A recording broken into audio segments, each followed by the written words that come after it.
말씀드린 것처럼 저는 한 해의 마지막 마무리 설교라고도 할 수 있는 골로새서 11월 마지막 주일 설교를 주를 섬기라 라는 제목을 가지고 나누도록 하겠습니다. 성경, 우리에게 요구하는 것이 뭘까? 단순히 모든 그리스도인들에게 성경은 거룩한 생활을 해라 라는 지시의 책일까? 하나님 백성으로서 이 세상에서 너희들은 어떤 모습으로 하나님의 백성으로서 또한 어떠한 자세를 가지고 살아가야 하는가라는 방법을 제시한 책이 분명히 성경입니다. 다시 말씀을 드리면 이 땅에서 영원히 사는 방법을 가리킨 것이 아니라 하나님의 백성으로서 이 땅에서 어떠한 모습으로 살아가야 되는가를 제시해 준 책입니다. 왜 우리가 그렇게 살아야 하는가? 우리의 위치와 특권에 대해서, 믿는 자로서 우리는 누구이며 또한 우리는 어떠한 인물인가, 이것을 우리가 자각한다면 우리는 거기에 따라서 행동이 옮겨질 수밖에 없습니다. 그것은 누가 시켜서 그런 것이 아니라 자동적으로 내가 누구인가를 안다면 거기에 맞게 나는 살아갈 수밖에 없습니다. 우리는 그리스도와 함께 이 땅에서 잠시 있다가 사라질 인생이 아니라 영생을 얻은 자로서 우리의 관심은 하나님의 나라에 관심이 있는 것이지 이 땅의 관심은 아닙니다. 하나님께서 우리에게 영생을 주신 것은 죽을 수밖에 없는 이 세상에 초점을 맞추라고 주신 것이 아니라 그 영원하신 하나님과 함께하기 위해서 하나님 우리에게 영생을 허락해 주셨습니다. 이 땅을 살아가면서 누구나 다 힘들고 흔들리고 아파할 수도 있습니다. 오늘 우리 귀한 찬양의 가사처럼 흔들릴 수 있지만 그 안에서도 우리가 기뻐할 수 있는 이유는 우리는 그 모든 것을 뛰어넘는 하나님과 동행하는 자들이기 때문에 그렇습니다. 바울 사도는 이 골로새 신자들의 형편이 다양한 것을 그는 알고 있었습니다. 골로새서 3장 18절에서 우리 23절까지의 말씀에 보면은 바울 사도는 골로새 교회를 향하여 이렇게 말을 합니다. 이 땅의 삶에서 아내들이여 너희들은 이렇게 살라. 남편들이여 너희들은 이렇게 살라. 자녀들이여 너희들은 이렇게 살고 부모들은 자녀들을 향하여 어떻게 살라. 그리고 종들아 종들 너희들은 일을 할 때에 어떻게 너의 직장에서 일을 하라고 구체적으로 구별된 교훈을 부모와 자녀와 모든 직업과 그에 따라서 교훈을 던져주고 있습니다. 그 이유는 우리의 각자의 일들을 통해서 하나님은 대충 넘어가시는 하나님이 아니라 너희들의 그곳에서 어떻게 일했는지에 따라서 반드시 상급이 있다고, 그래서 높은 삶의 스타일, 어떻게 보면 그리스도인의 인격을 가지고 살아가야 되는데 너희들의 모든 삶 속에서 어떠한 인격을 가지고 살아가야 되느냐? 바로 죽게 하듯 하라. 이렇게 주님은 명령해 주고 계십니다. 너희는 주 그리스도를 섬기느니라. 이 말은 권위 있는 다른 성경에서는 이렇게 표현을 했습니다. 너희는 주 그리스도를 섬기라. 이렇게 명령어로 해주고 있습니다. 나와 여러분들이 구원받은 백성들인데 구원받은 우리를 보고 주를 섬기라 이렇게 명한 것이 아니라 너희들이 맡은 그 모든 일이 바로 죽게 하듯 하라, 즉 주를 섬기듯이 하라, 이렇게 성경은 가르쳐주고 있습니다. 사랑하는 햇불가정 여러분, 한 해의 설교의 마무리를 준비하면서 지난 한 해의 모든 설교를 나에게 요약한다면 어떻게 하겠는가? 오직 한 가지입니다. 헛된 시간 보내지 마시고 주님을 죽도록 섬기십시오. 주님을 섬기는 것을 인생의 가장 즐거움으로 섬기시기를 바랍니다. 오늘 본문은 나의 마음과 또한 나의 마음속의 즐거움과 어찌 보면 힘과 위로와 격려를 주는 아주 귀한 말씀이기도 합니다. 성경은 이렇게 말했습니다. 너희는 주 그리스도를 섬기느니라. 그렇습니다. 주의 종이 되었습니다. 죽을 수밖에 없는 사망에서 영생으로 하나님이 나의 발걸음을 옮겨주셨습니다. 이것은 내 인생의 놀라운 변화입니다. 이거보다 더 큰 변화는 없습니다. 그 어떠한 것도 나에게는 새로운 변화는 없습니다. 여러분, 오늘 아침에 갑자기 우리 중실이가 다가와 내 귀에 대다고 목사님 기가 막힌 일이 벌어졌습니다. 뭐냐? 국가고시에 자기가 60점이 만점인데 다 61점으로 붙었습니다. 그래서 제가 말했습니다. 충실아, 100점 맞으면 장학금 나오냐? 붙기만 하면 되는 거다. 여러분, 충실이가 얼마나 아슬아슬하게 붙었는데 그 감격과 아슬아슬한 마음이 두 가지가 다 있었을 겁니다. 아마 감격했을 겁니다. 여러분, 그거보다 더 감격스러운 것은 죄의 사람이 하나님의 사람이 됐다는 겁니다. 사망을 받을 수밖에 없는 그 선고를 받은 내가 구원받아 영생의 선언을 허락했다라는 것은 얼마나 감사하고 얼마나 놀라운 변화여 축복인지 모르겠습니다. 더욱이 내가 주를 위해서 무엇이든지 할 수 있다라는 그 모든 허락을 주께서 받았으니까 이거는 복 중에 복이요, 정말 놀라운 은혜 중에 은혜입니다. 거름더미에 있었던 내가 주의 보좌로 옮김을 받았습니다. 그리고 주의 백성들 가운데 세웠으니 이것은 내 인생에 이보다 더 큰 자리는 내게는 결코 없습니다. 결코 없습니다. 주님은 우리를 위하여 이 땅에 오셨습니다. 낡은 말그 위에서 그분은 오셨습니다. 그리고 그분이 자라나면서 그분의 옷은 종의 옷을 입으셨습니다. 그리고 그분이 우리를 대할 때에 어떠한 권위와 그 무서운 능력으로 우리를 대하신 것이 아니라 대야와 정말 옆구리에 찬 수건을 준비하시고 우리를 대하셨습니다. 그리고 그분과 나와의 눈높이가 맞지 않는, 어울리지 않는 너무나 거룩하시고 위대하시고 높으신 분이라 그분에게 내가 감히 다가갈 수 없기에 그분은 나의 눈높이에 맞추기 위하여 내게 허리를 구부리셨습니다. 그는 우리를 사랑하시되 죽기까지, 십자가의 순종으로 죽기까지 그 죽음도 피하지 아니하고 우리를 사랑하시고 내게 다가오시고 하나님의 놀라운 사람으로 나를 만들어 주셨습니다. 바울 사도로 이 골로새 교회를 향하여 이렇게 말합니다. 그 하나님의 은혜가 너희에게 있을진데 너희들을 흔들거리게 하는 그 모든 잘못된 자들의 말에 너희는 넘어가지 말고 흔들리지 말고 소망 가운데 그리스도 안에 굳게 서라고 바울 사도는 이 골로새 교회에 당부하고 또 당부합니다. 나의 영혼은 나를 향한 주의 사랑 앞에 언제나 충성하고 인사하고 다짐합니다. 사랑하는 여러분, 오직 주만 영원히 섬기시기를 주님의 이름으로 부탁합니다. 이 주님만 섬기는 나와 우리 햇불 가족들이 다시 한번 되기를 원합니다.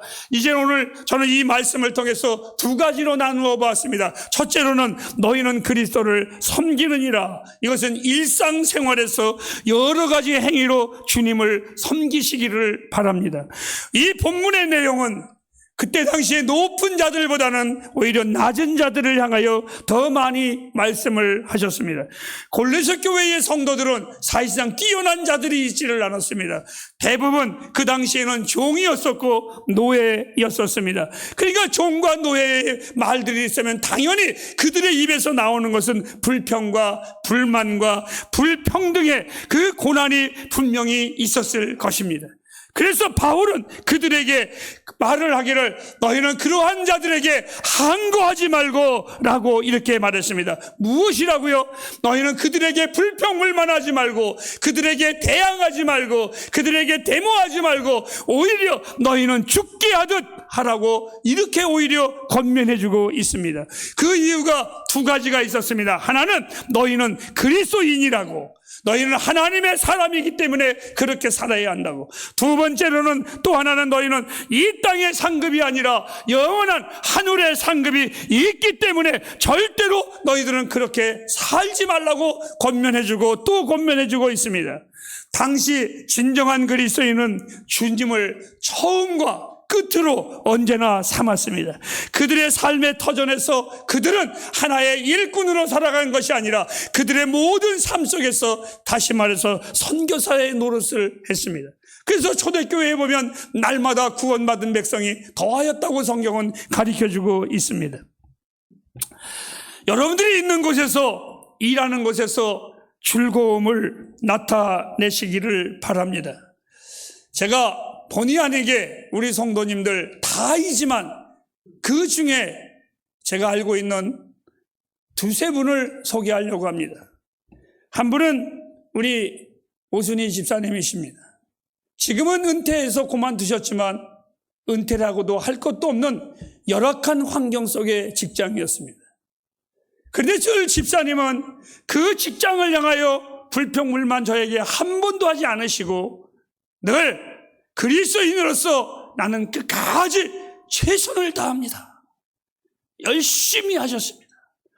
저는 우리 집사님을 보면서 정말 참 그리스도인으로서 자기의 환경 속에 그 주인에게 최선을 다하는구나. 그래야 됩니다. 두 번째로는 고신대학교 간호학과 교수인 우리 남 교수님이십니다. 우리 남 교수님이 늘 저에게 기도의 부탁이 있습니다. 아니, 대부분 많은 사람들이 자기 직장을 위해서 목사에게, 목사님, 우리 직장을 위해서 기도 좀 해주세요, 이렇게 말하시는 분들이 별로 없습니다. 근데 우리 교수님은 늘, 목사님, 우리 학교가 지금 많이 어렵습니다. 우리 학교를 위해서 기도해 주세요. 바로 그리스도인입니다. 그런데 지금은 없지만 잘못된 그리스도인도 있습니다. 회사를 다니면서 늘 고백하기를, 목사님, 우리 회사는 망해야 돼요. 우리 회사는 없어져야 돼요. 여러분, 그리스도인이 아닙니다. 여러분들은 어떤지 모르겠습니다. 여러분이 있는 곳에서 여러분들은 정말 주의 즐거움으로 일하시고 나타내고 계십니까? 다시 말해서 여러분이 원하는 곳에서, 아니 어찌 보면 그 장소가 하나님이 기뻐하지 않는 장소라고 할지라도 귀중한 봉사를 아끼지 마시기를 바랍니다. 그 이유는 여러분은 그리스도인이기 때문에 그렇습니다. 제가 며칠 전에 신문을 하나 봤는데 여러분은 어떻게 생각하십니까? 어느 MZ세대 청년이 직장을 다니는데 8분 아침에 일찍 갔답니다. 8분. 그랬더니 이놈이 퇴근할 때 8분 일찍 퇴근하더랍니다. 어떻게 생각하십니까? 그래서 내가 그놈을 생각하면서 한번 보겠습니다. 우리가 이 퇴근하는 형이 있습니다. 이순신 장군 형이 있습니다. 나의 퇴근을 아무에게도 알리지 말라. 아무에게도 말하지 않고 빠져나가는 퇴근형이 있습니다. 두 번째로는 햄릿형이 있습니다. 퇴근이냐 퇴사냐 이것이 문제로다. 사생 결단하고 퇴근하는 놈이 있습니다. 세 번째로는 나폴레옹 형이 있습니다. 나의 사전에 정해진 퇴근이란 없다. 배짱 좋은 사람이겠죠. 네 번째, 메가다 장군 형이 있습니다. 나의 퇴근을, 나는 퇴근하지 않는다. 다만 사라질 뿐이다. 여러분, 나의 일터는 하루에 반나절을 보내는 일터입니다. 왜 주님이 여러분의 일터에서 그리스도인으로서 최선을 다하라고 했느냐? 그 이유는 만일 여러분들이 그 일터에서 반나절을 투덜거리고 불평불만으로 시간을 보낸다면 인생은, 나의 인생의 반이 실패한 인생, 불행한 인생이 되기 때문에 그렇습니다.